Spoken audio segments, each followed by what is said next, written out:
Only mode.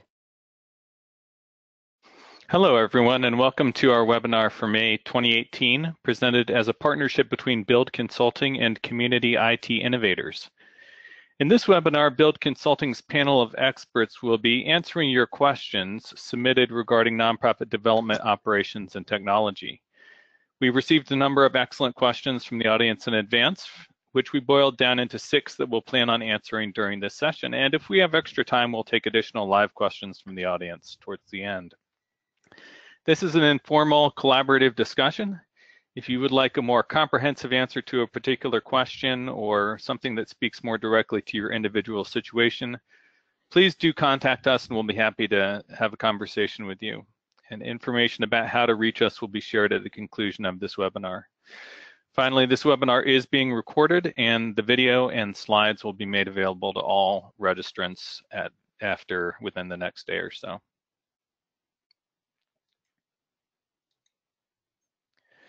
My name is Peter Miras, and I'm a partner at Build Consulting, and I'll be the moderator for today's session. I've spent the last 20 years helping nonprofit organizations develop and implement their communications, development, and technology strategies. Before we get started, please remember to ask questions via chat if you have any. Feel free to connect with us on Twitter. Avoid multitasking. You may just miss the best part of the presentation. And finally, as I mentioned, the links and recording slides will be shared after the webinar. Before we get started into the Q&A, just a few little bits about Community IT and Build Consulting. We're both invested in working exclusively with nonprofit organizations. We have a strategic orientation towards helping our clients make informed decisions, and we collaborate with our clients to make sure that they can feel empowered and own the choices that they're making in regards to their technology. Build Consulting provides 3 different kinds of services. The first is outsourced or interim CIO services. We perform projects in which we do a wide range of strategic assessments or technology roadmaps, as well as system selections and implementations. And with Build Teams, we provide outsourced data managers to nonprofits. With deep development operations and nonprofit CRM expertise. Joining me today are Peter Gross, Joe Butler, and Kyle Haynes, all from Build Consulting. Peter, can you introduce yourself? Absolutely. Hi, everybody. I'm Peter Gross. I'm one of the partners at Build Consulting. Similar to Peter, I've been in the nonprofit and technology business since the early 90s. Have been working with this great team at Build in various capacities for many, many years. So really happy to be here and appreciate everyone's questions. Joe? Sure. Good afternoon, everyone. My name is Joe Butler, and I've been the Build Team CRM manager for about 1.5 years. But before Build, I worked my whole career on the other side, some of your side, working for nonprofit organizations focused on conservation, healthcare, and international development. So I have a real fondness for working with fundraising and development ops teams, and I like to think that I have a good understanding of all the intricacies that those systems and processes have. So I'm very much looking forward to our discussion today, and thank you very much for having me. Thanks, Joe. Kyle? Good afternoon. I'm Kyle Haynes. I'm also a partner at Build Consulting, and like Joe, I spent some time working in nonprofits. My start was in the fundraising department in a nonprofit in the Pacific Northwest. And so while I enjoy lots of different topics related to nonprofit technology, today's conversation is one of particular interest. And I'm looking forward to getting to spend some time with my colleagues and actually hearing some of their ideas and some of their thoughts on some of the questions that we got today. Thanks, Kyle. Without further ado, let's move on to the first question from our audience. Again, these questions were submitted in advance. We have 6 of them, and it is, what have been the major fundraising or development technology trends and evolutions over the past 3 to 4 years? So for those who are head down in their own particular solution or might not have been in the business of selecting a new solution for their organization recently, what's changed? What's been happening? And Kyle, I'd like to go to you first on this one. Yeah, I guess, I mean, for me, it's funny because when I started in fundraising, we were actually using a DOS-based program. And so, needless to say, there have been evolutions over the last 20 years, but I think the pace of change in the last 3 to 4 years has been somewhat remarkable. And I think probably the biggest change is everybody's aware of this idea of software as a service, where you have software that's hosted in the cloud. But what's one of the bigger changes that I'm seeing is this idea of platform as a service, where organizations are looking at CRM platforms and approaching it as an enterprise-wide CRM exercise. And two examples would be Salesforce and Microsoft Dynamics 365. Both of those, we've actually blogged about it. I think Peter Miras, you've written a blog piece, and so have you, Peter Gross. This has in some ways been a seismic change for some organizations, and some have been successful and some haven't. And I think some of the questions we got speak to this. But what this has meant for organizations is that they have to be more attendant to the change implications of CRM projects in a way that before the last 3 to 4 years, they perhaps didn't, as those systems primarily impacted single departments. The second one that I can think of is that there's been an increased emphasis on linking engagement and CRM. So when I started, those were two disparate systems. And I think more and more people are interested in a set of systems that give organizations better visibility into how they manage constituent relations and how they engage with those constituents. And this has just meant that there is a large quantity of data coming oftentimes from multiple systems. Yeah, I've been really impressed about how many smaller sort of software companies have created really robust solutions for specific fundraising needs. And so it takes the pressure off nonprofits to find that sort of single CRM solution that does everything sort of well. Say for example, like a cause marketing or peer-to-peer plugin or platform. And there's also a number of integration tools that help those systems talk to each other. So managing those multiple plugins a little less daunting and cumbersome. Yeah, this is Peter Gross. I would build on something Kyle said. I really like the phrase seismic change associated with platforms as a service. I also started out in fundraising a long time ago. And back in those days, people had pretty much single point solutions. They had a fundraising solution and they had a financial solution, and maybe there was another solution, but they were, for the most part, things that were built by vendors, and you sort of knew who to go to from the perspective of getting support for that particular solution. You might not have always have liked the answer, but I think part of the seismic shift of people moving to platforms and Salesforce, Microsoft Dynamics, is really that it has caused us and our clients to have to rethink what support looks like for that, for a couple of reasons. One is that Salesforce, Microsoft Dynamics really have a different support structure. They don't have the same kind of intimate knowledge of the specific functionality that nonprofits are often deploying. And the other reason is that often cases, and we've seen this probably more in Salesforce than in Microsoft Dynamics recently, is every one of the installations, implementations of Salesforce has a different set of apps. Those apps are often differently customized. And so being really careful about what, not only can you get it built, but how do you support it over time, it's really forced us to think differently about what that looks like.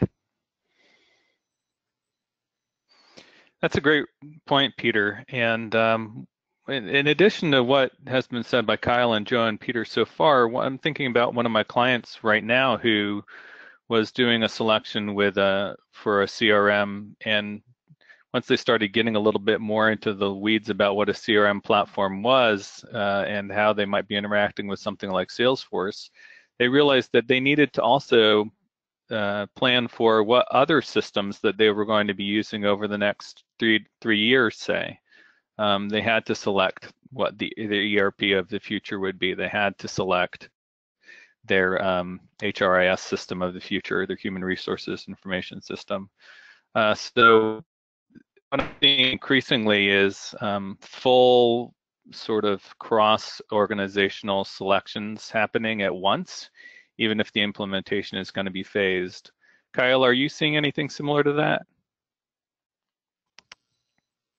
That's I think that's an interesting, I hadn't really thought of that before.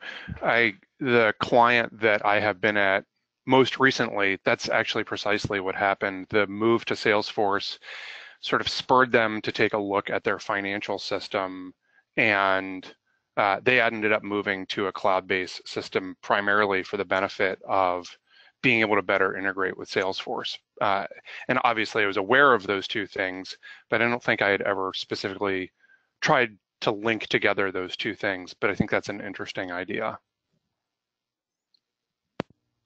I'm going to go ahead and mix in a question from the audience here since we've mentioned Salesforce. And the question is, it seems that Salesforce has dominated the market. Do you think Microsoft or any other company has a chance to be competitive? Peter G., would you like to take a stab at that one? Sure. So I think yes, absolutely other companies have a chance to be competitive.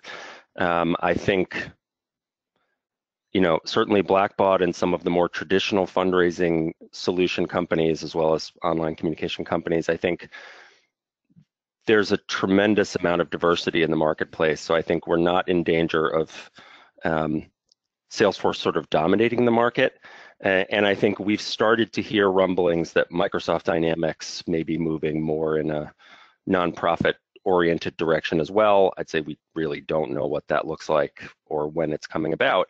But in some ways, I would say the Salesforce entrance into the market has provided competition for, what has always been the sort of elephant in the room, which is Blackbaud. And I think it's been to both companies' benefit that they're both there, because it's spurring innovation, it's spurring a desire probably to beat each other, and thus to roll out more and more functionality, better support, et cetera, et cetera. So I don't have any concerns about the marketplace being dominated, because there's a lot more interesting choices than there used to be, at least from my perspective. I think that's a great answer, and we certainly are seeing and interact with different vendors, pretty much every month, such as EveryAction and Roy Solutions and a number of others. One that was just mentioned in chat is CivaCRM.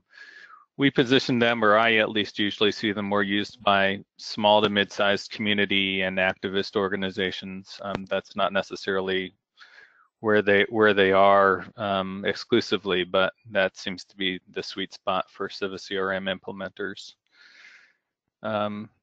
Let's go ahead and move to the next question. We can always cycle back to this later if there's more questions about it. And that is, what should nonprofit fundraising and development look for in the future evolution of CRM technology? What are the kinds of improvements or enhancements that we should expect to see maybe over the next year or two, or even longer than that? Joe, let's go to you first on this one. Okay, sure. Let's see. I think there's definitely a rise in user-friendly analytic tools. So nonprofits now have more control over analyzing their data and making thoughtful business considerations based upon these improvements in AI. So by using a constituent's behavior, predictive analytics can help implement sort of smarter marketing campaigns, help identify prospects, for example. But ultimately, they're just tools, right? I would never recommend eliminating the human element to those processes. It's only when you sort of combine the technology and the human element, when they're in balance, that you can really see the data deliver the results you need, you want. Yeah, that's right. So this is Peter G. again. I think that's exactly right what Joe said, and I would even take it a step farther. Again, hearkening back to the good old days of my beginnings in this industry, it used to be that we had a whole lot of data, we could report on that data, and that we sent all the data off if we were in if we were doing heavy direct marketing, off to a firm that could crunch the numbers and do the analytics and all that kind of stuff. And I think what we're seeing now, to Joe's point, is that a lot more people have access to a lot more analytics and a lot more insight. And I think if I was, and I am, advising nonprofits on some of these developments, we now are in a position where we have to start to get people caught up to how do we actually take all of this analytical information, all of these insights that are being provided to us by whether it's Salesforce or Razor's Edge NXT or any of these other pieces that are sort of hand delivering intelligence to us. How do we analyze it? How do we understand it? And how do we incorporate it into a strategy that we can actually be able to take advantage of it? The phrase that's been running through my head the last 6 or 9 months has been data literacy, because I think people just have a hard time. More and more data doesn't necessarily make our jobs more and more easy, or doesn't make it easier. I think the better we get at insisting that all of us become more literate at managing and understanding data and being able to take those great insights and turn them into action. To me, that's the next frontier of all this. I think we already have so much technology that we still have to catch up to. And if we do, we're going to be able to take much better advantage of it and turn it into really actionable insights. I think it's interesting. That the question you asked, Peter, was about, sort of technology was at the core of the question. And I really like what Peter Gross said about data literacy, because technology really can't make us more data literate. And I think, to build on what Joe and Peter said, is I think building in greater internal data capabilities and staffing around those capabilities is going to be one of the things that organizations are going to have to be forward-looking on.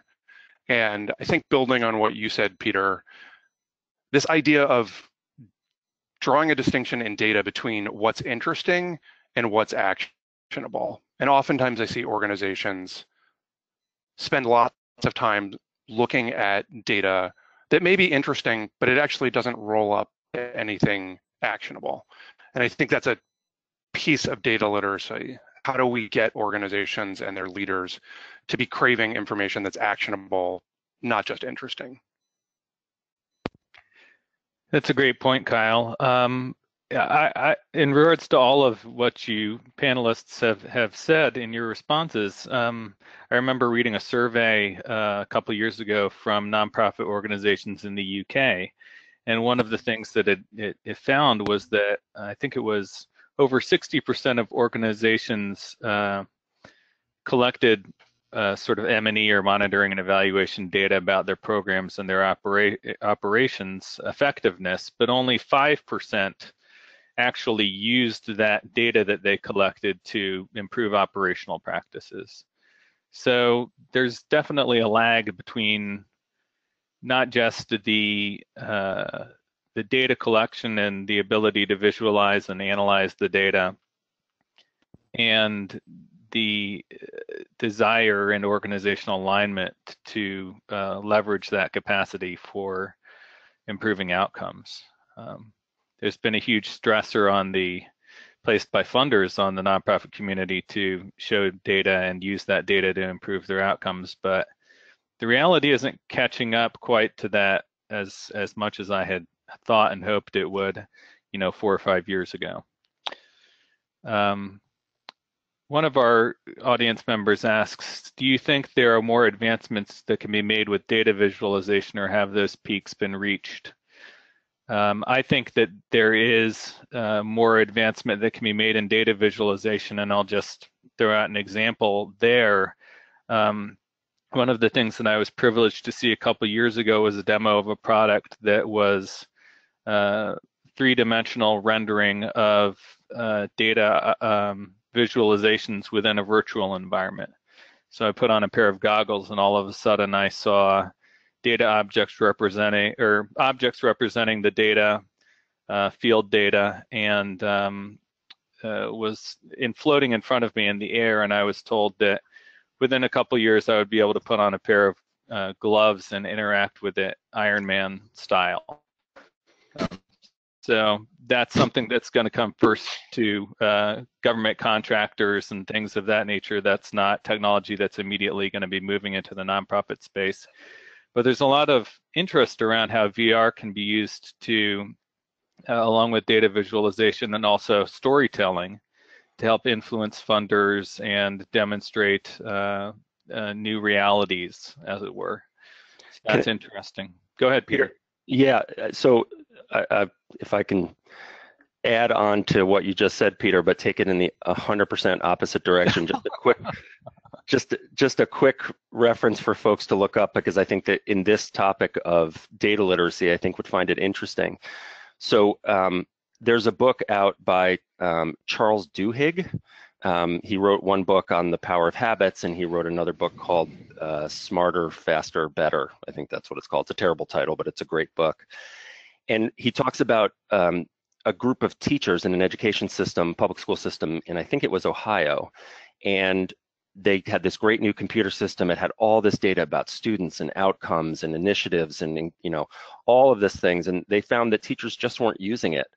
Or weren't getting the kind of insights out of it. And what they ended up doing was actually taking a bunch of that data and putting it on index cards, putting it in the middle of the table, and having groups of teachers interact with the data and organize it as a way to actually understand and make insights out of the data, which they did at a much higher rate than they did when it was in the computer. So I'm not arguing for everyone to go back to index cards, but rather as a way to say, this leap into understanding how to make sense out of data is more than just a computer issue. It's actually it's a mindset issue. And there's a lot of interesting ways to get people more comfortable and more literate with managing data. Mm-hmm. Mm-hmm. I mean, it's almost in some ways, you're talking about a virtual reality experience, Peter Gross, in that exercise. Even though it's not virtual, people are actually physically touching and interacting with the data itself. So I mean, I think that's really interesting. Yeah, there's definitely a lot of technology that's been developed that isn't in nonprofits' hands right now because it's not sort of available in the mass market. But I just to cycle back to one of the points that was made earlier, I do think that in general, the technology is already beyond the average organization's ability to take advantage of it, whether it's that question about data literacy or internal data analysis capacity or whatever that might be. So there's definitely more immediate work to be done in the short term around developing staff capacity and for taking advantage of, say, Tableau, for example, than there is for actual advancements in the technology, as far as the vast majority of contemporary nonprofits are concerned. You know, interestingly, Joe and I were in a meeting earlier today, and we are using data visualization, even in just a rudimentary way, to approach data cleanup and to help the organization understand, with something as granular as constituent codes, for those of you who are on the webinar who work with Blackbaud products or work with the Razor's Edge, you know, we were exploring how do we use a tool like Power BI, how do we use that in I think we lost Kyle. Kyle, what the impact of their for a second on audio. database Can you repeat that? Oh man, it was so good. So go ahead. I was just saying, Joe and I were in a meeting earlier today, and sorry for the bad audio quality. I'm not quite sure why that is. And we were using data visualization to approach something even fairly prosaic like constituent codes, and talking about how we could allow our client to interact with that data to understand how a single field and the way they used it impacted their ability to analyze data. So I really like the theme of interactivity that's come up in what Joe said and what Peter Gross said and what you also said, Peter Maris. Yeah, I think one of the best ways to really get buy-in for data quality internally is to visualize the data.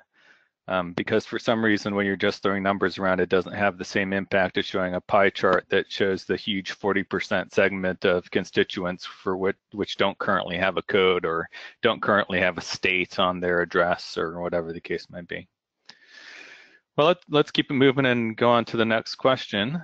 And that is, I'm starting an individual giving program from the ground up. What should be my major focus points? I'd like to start off with Kyle. Kyle, you have a lot of experience in this area.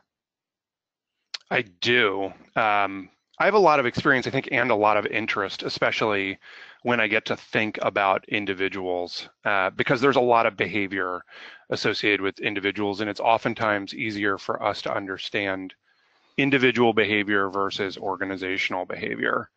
And when I think about doing anything that relates to people and relates to individuals, I really want to understand what I want their journey to be through an organization.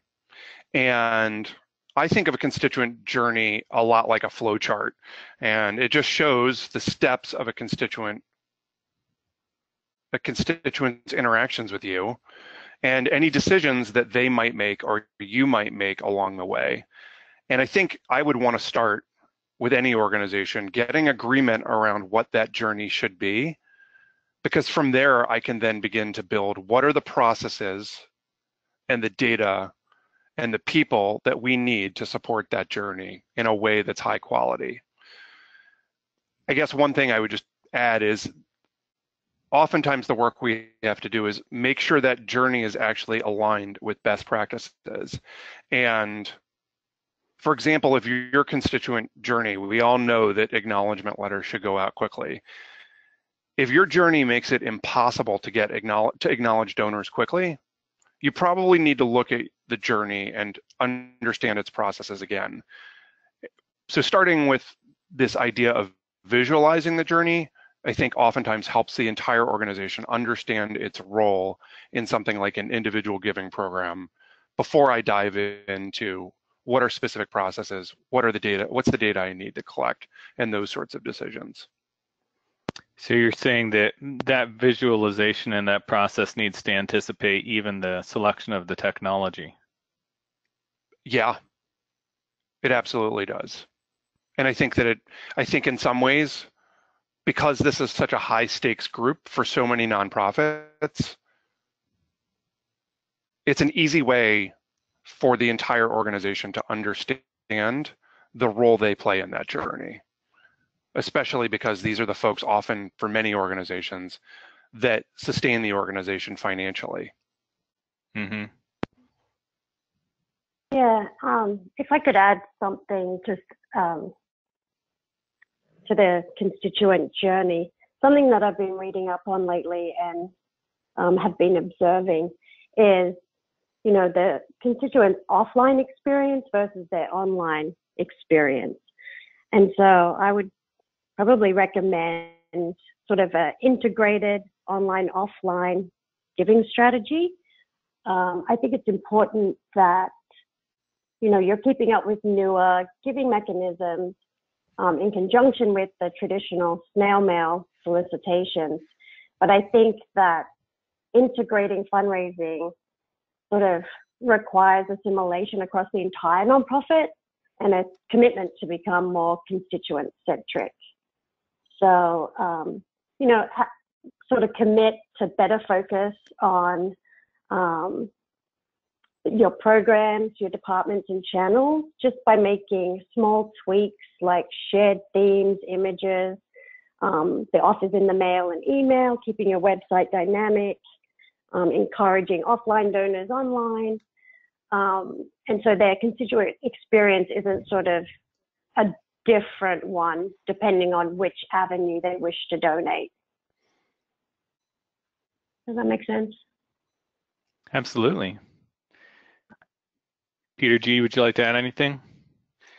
Yeah, I mean, I would just add on, I think, to what Kyle was talking about with the journey piece, because one of the things I've always found interesting, and I've watched Kyle do this kind of exercise is, in that journey, it's interesting to think about. So if you're thinking about an individual giving program, any organization could probably identify 8 to 10, 12, even more ways that actual or potential donors end up making their way onto their radar screen, whether that's a question of their alumni, or they've attended an event, or they live in the community, or they've signed up for a newsletter, or they've requested more information about something, or just a whole variety of things. And when you represent that visually, it asks a whole bunch of questions, sometimes answers some of them, but leaves you with a sense of the kind of questions that you'd want to be able to answer. So if they came in expressing interest in some particular part of your organization, you might be able to test and see how likely is that person to be able to convert into a donor versus someone who maybe sent in an honor memorial gift for someone that they knew, but they didn't have a particular connection to the organization. And I think the more you think about sort of the inputs and the outputs and sort of what analysis you can get out of your system, that diagram is the kind of thing that helps you put it into context, as opposed to just looking at a list of, 10,000 constituents and 5,000 gifts and trying to make sense of it. When you start to create it graphically, it gives you a creativity and an insight that you wouldn't have had otherwise. And it can be a little bit of, it takes practice. It's something we've been doing for a long time, but we were certainly bad at it when we first started. But it's a different way. It's an easier way to actually communicate with your colleagues, because pictures always work better than words. And you can always hang words off of pictures if you need to. But starting with that visual approach, that journey or flow approach to it is really, really helpful. That's great insight. And I'm going to actually back up a step from where you guys are at with the visualization of the constituent journey and suggest that the question be asked, who are our constituents? One of the best and most insightful things that I've helped, that has been helpful to a lot of nonprofits, including as well as for-profits when I was in that arena, was helping clients do an audience analysis just to determine how their audience was broken down, and who they were and what relationships should be prioritized. That goes to inform brand strategy. It's informed communication strategy and development strategy as well. So knowing who your constituents are and really understanding them, even if it requires some sort of market analysis study or survey. When people hear those kinds of words, they often think expensive, but that doesn't necessarily have to be the case. And again, that's where a SurveyMonkey account and a just good knowledge of best practices can be a big help for you, because if you have the right best practices, then you can implement those kinds of learning processes at a relatively low cost. I just want to note that my microphone was stuck on mute, and that was exactly the point that I wanted to make as I listened to Peter Gross talk. I think embedded in my answer was a little bit of my bias towards thinking that an individual giving program is extremely important. I mean, I think I explicitly said that it was some of the most important constituents, but I need to get agreement across an organization that in fact is the case. And every organization is how they engage with and interact constituents, and can't treat them all equally.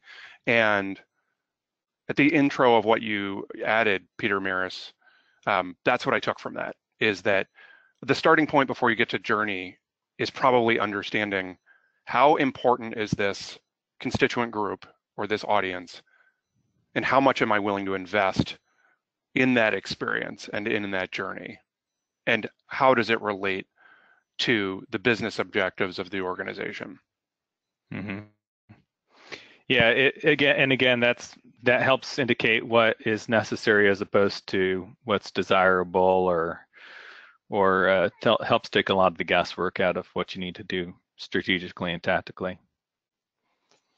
We didn't really touch on technology selection too much in answering this question, but the next question really speaks to that.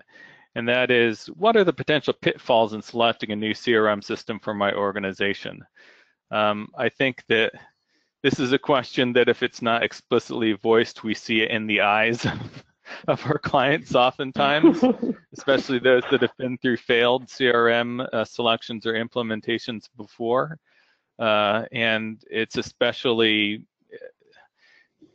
those pitfalls can be especially damaging now in the CRM as a platform era where, when you're selecting a CRM, it's, it's potentially integrating with or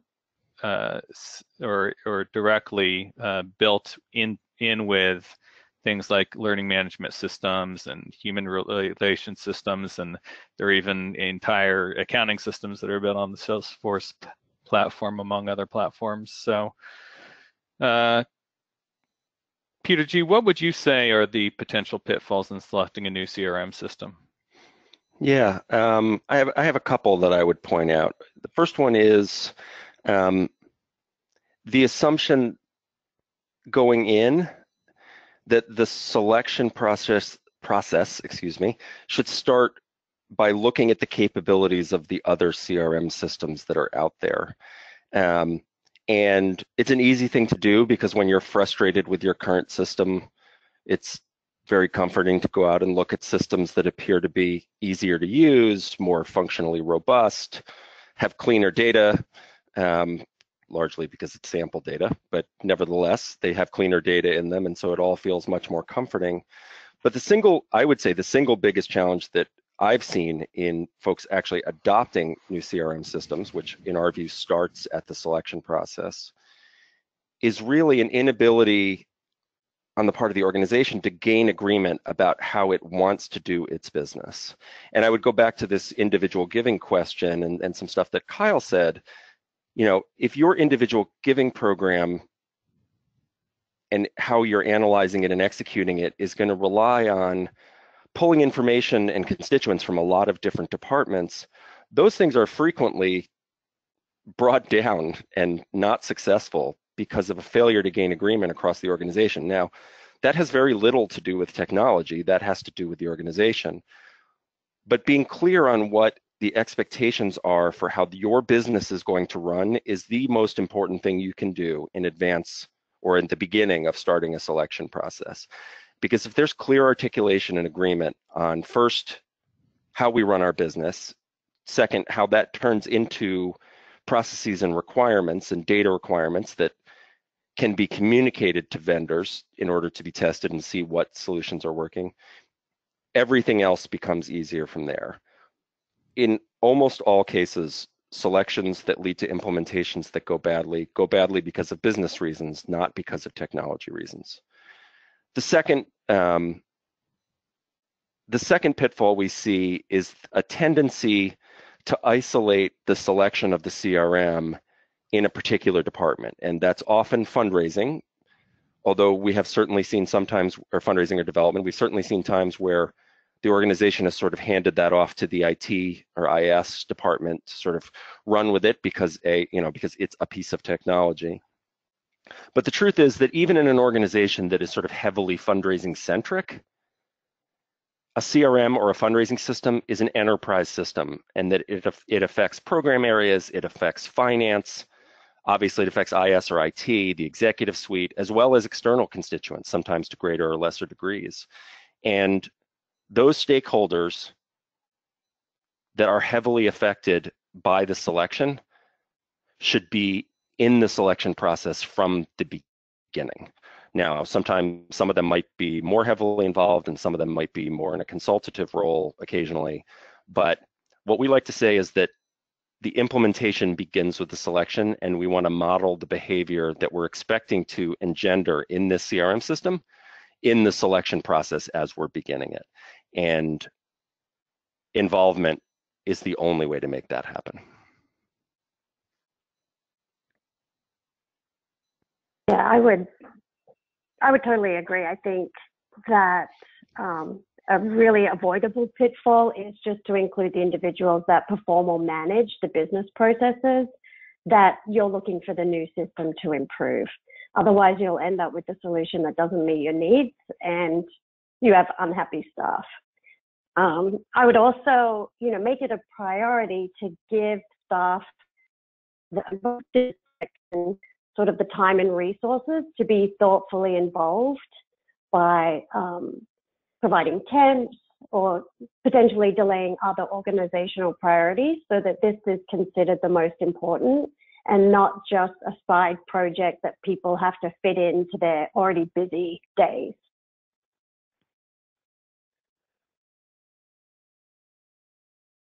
Kyle, did you have something to add to this? Are you on mute and saying wonderful things on mute, Kyle? No. I was actually thinking about what Joe had just said. And I think you said it as well, Peter.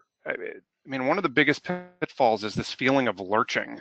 And software selections, when they're done well, they take a ton of time and energy. And implementations are no different. And implementations are hard.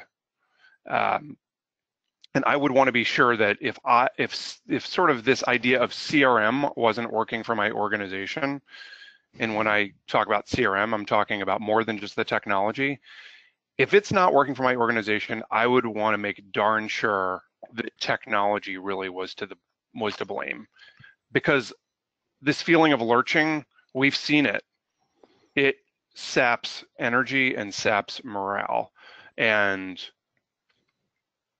people should, especially executives, should be attendant to the amount of energy that this work takes on top of what the work that we all normally have to do in our lives at nonprofits.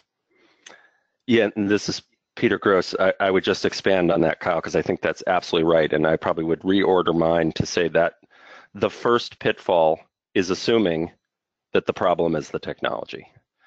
And it might be, but the solution almost certainly starts outside of the technology and leads later to whatever the right technology might be.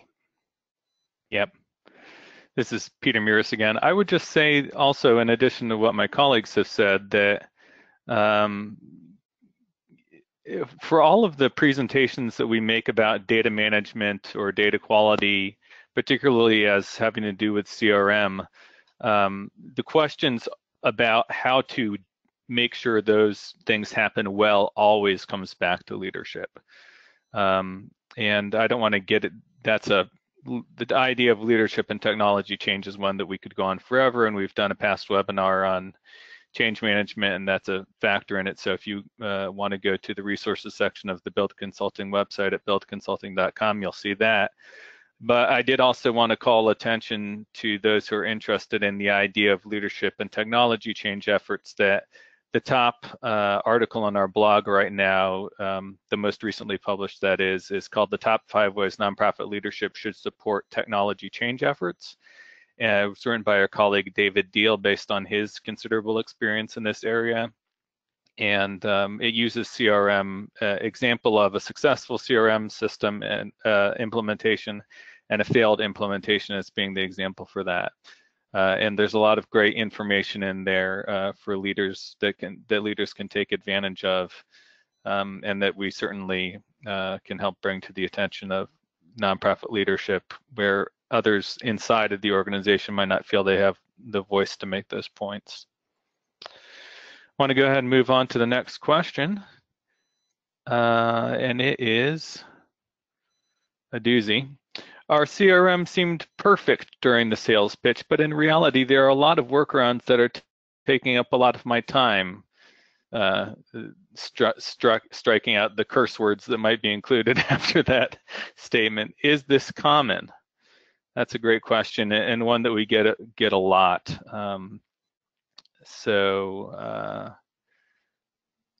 see. I think I'm going to go to Peter G on this one. Why don't you kick us off, Peter? Sure. So the short answer is it's unbelievably common. I would say a fair number of the projects that we've been involved in have involved some sort of expectation of the perfection of the system that is coming in.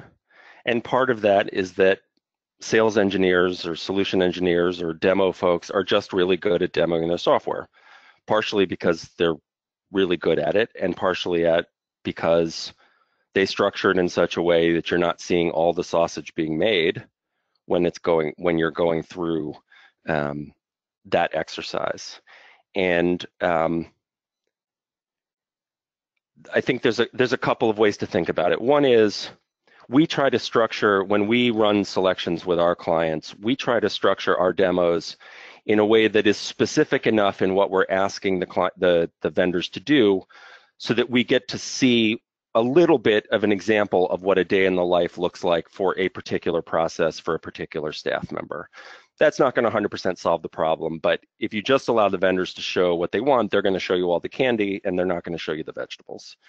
The second one is more of just a general perspective about selecting CRMs, that you should always expect that when you get a piece of software, no matter how you feel about it, it's going to be some combination of, it should do a fair amount out of the box. Maybe that number is 60 to 70%. There's going to be some of the remaining percentage that's going to require you to do that process differently, unless you really want to have a workaround. And then the rest of it may either be, maybe there's a little bit of a clunky workaround in there, or there's a customization if you can make the business justification for the cost associated with it. And there is sometimes that case to be made. And some, those percentages are just guidelines. As Joe will tell you, having been through an implementation where it was more like 60% custom in terms of the expense of the project, they do vary. But I think you should always go into an implementation, particularly of a CRM, expecting we're not going to be able to do exactly the way we do business now. It's going to have to be adjusted in one way or another. Yeah, I think that I'm reading this question as in it's already been implemented and we're sort of stuck now with this solution. So getting over the grievances, I would probably, think about, before working out that time-consuming workaround, that this might be a great opportunity to review the business process itself. I can't tell you how many times I've gone to a staff person and, we're assessing sort of the business process, and I say, why are you doing it this way? And they come back and say, I don't know, this is how I was taught to do it. And so, perhaps workflows have been made overly complicated over time, and not because of a strategic business need. So I would always question why the organization needs it to be this way. And then if there's sufficient reasoning, obviously you need to work around the limitations of the software. But I would also, as far as solutions, I would look to some of the apps I mentioned earlier that could potentially integrate with the system that was chosen, versus manually doing the timely workaround. I mean, I think the lousy thing about going third is that Peter and Joe always steal all of the good answers, and I have to really work to find something that's additive. But you don't have to come up with anything if you don't want to. Well, maybe the one thing I would add is going back to this. I think both Joe and Peter said this, that if there's a perfect system that doesn't have any workarounds, I haven't seen it, and I would love for somebody on today's call, if they've seen it, to let me know what it is. And it's really about doing the software selection process well. And Peter Gross talked about some of the things that comprise that. Going back to what I think one of the first questions where I was talking about, this idea of platform as a service and an organization-wide CRM system, if that's the vision, it means that there are going to have to be workarounds.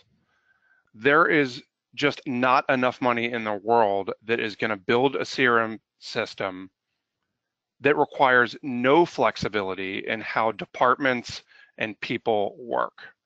So I think Peter and Joe offered some specific examples about how to get at those instances, how to address them. But I think it's really about setting the stage at the beginning with the organization, with your organization, saying, we need to do the selection well. We need to get the percentage as we possibly can around what this solution does for us natively and matches how we work. But we also have to be willing to change how we work and to answer the question, why are we doing something differently? And how important is it to mesh up the software to what it is that we're doing, especially when you're talking about fundraising specifically. Mm-hmm. I just want to close the book on this question by offering some advice to the audience, and that is, there might be some room for hope within your current system. I mean, not everything is learned during the sales process or even in the initial training. I mean, I once had a client that was doing something really complex, manual reporting outside of the system, data export first and then manipulation, that was taking a good 8 to 12 hours a month. And in reality, it was literally just 2 clicks that they weren't aware of inside of the system that would have produced the exact same report in less than 2 minutes. So it's always good to go back and take a look at, get a refresher. A lot of organizations skimp on training, and as a result, their system admins and other staff have very low awareness of everything that their systems can do. So there's room for hope for improvements within the context of the existing systems. Often, can just be sometimes a matter of becoming more familiar with the platform. We only have a couple of minutes to tackle the next question, which is good because we kind of anticipated it earlier. And that is, what's the role of leadership in supporting good constituent relationship management practices? And we already touched on this, but I would invite Joe, if you have anything to add based on this experience. I know you've been through the wars with a couple different organizations where leadership was out of alignment. So, yeah, well, I shouldn't say obviously, because sometimes it's not obvious, but leadership plays an integral role in any successful CRM adoption and management. And I think, like you said, we touched on it previously, and I think it was Peter G's comment that the database system itself may be maintained by the IT or development department, but the organization owns their institutional intelligence, which is usually their constituent data. So all leaders from CIO down to program managers, they should understand the importance of that great data management and sort of be cheerleaders, be vocal about the importance of CRM. Some things that we've instituted across organizations with build teams is, nonprofits should consider establishing sort of a CRM governance structure that's made up of staff from a variety of different levels and departments. And so even the optics of that, it's, seen as a organizational priority.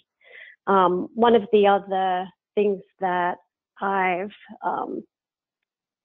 suggested was to incorporate CRM entry, use, interaction into staff's annual goals to make sure that there is some sort of accountability. Because otherwise, if it's not part of their goals, sometimes it's just an additive, and it's not given the importance that it needs. But yes, successful adoption of any new protocol or system, indisputably starts from the top down. Yeah, if we have time, Peter, I would just add a couple of things to build on that. I think there's 2 things that leaders in the organization have to do. One is they have to use the system themselves. I use this example a lot, but if my 89-year-old father can build a family tree online with thousands of entries, then there isn't a single executive in the world that has an excuse not to use a system to add and consume information. The second thing is, and I learned this early on in my career doing an implementation at a university in New Orleans, was if you're holding meetings I'll just use it as an example because that's what the example at the university. When they held major gift meetings, they didn't allow information to be analyzed. In other words, the reports to get created and handed out that didn't come out of, in that case, the Razor's Edge. If it wasn't in the Razor's Edge in that particular example, it simply didn't exist. And you'd be amazed at how quickly that sets the example of having high volumes of and high quality data in the system. Because no one was allowed to bring their own Excel spreadsheet to say, look how much work I did. If you didn't do it in Razor's Edge, it didn't exist. That's what I would add. Kyle, you want to tack something on it real quick at the end here? Yeah, I mean, if you don't have leadership on board, you should either pump or stomp on the brakes as hard as possible, especially if you're talking about making additional investments in CRM. And effective leaders understand that CRM is more than just a piece of technology, as I think we've hit on multiple times. And maybe if you don't hit the brakes, maybe you should even take the keys out of the ignition and throw them out the window into a lake. You just absolutely have to have leaders involved in communicating and supporting the importance of CRM. Great. Yeah, we've seen many a project scuttled by inconsistent or lack of leadership being involved in these kinds of projects in all the ways mentioned. And as I mentioned earlier, if you go to buildconsulting.com/blog, you'll see the article that I referenced. It'll help you to understand more all of the aspects of that. So in closing today, and this is a good segue into this slide, if you'd like more information on this topic and other related topics, you can visit our blog or our learning resources section of our site, and you could subscribe for our newsletter by going to buildconsulting.com/newsletter. We generally send things out once or twice a month, so we're not going to send you a lot of stuff, and but it's going to be high value. And then again, if you have any questions that didn't get answered today, or you didn't want to send in using the GoToWebinar thing, or we didn't hit everything that met your expectations, let us know. We'd love to chat with you. You can reach out to us on Twitter or LinkedIn. You can also just send us an email directly through the website at buildconsulting.com/contact. And before we close, just a quick pitch for next month's Community IT webinar in June. There's going to be an announcement going out about that soon. I'm not sure what the exact date is, but it's Encryption 101. And the idea of this webinar is that encryption is rapidly becoming the preferred method for securing information. So Community IT is going to talk about the basics of encryption, how it's currently used in popular systems such as website and email, and simple tools for using encryption to secure devices and information. So it's something, especially with new compliance regulations coming out later this month, is getting a lot of attention right now. Understanding exactly what encryption is, how it works, and what its vulnerabilities are, if not complemented by other security mechanisms, are very important. And with that, we're at time. Thank you all for joining us today. I hope this was valuable use of your time, and we look forward to meeting with you again in the future. Take care.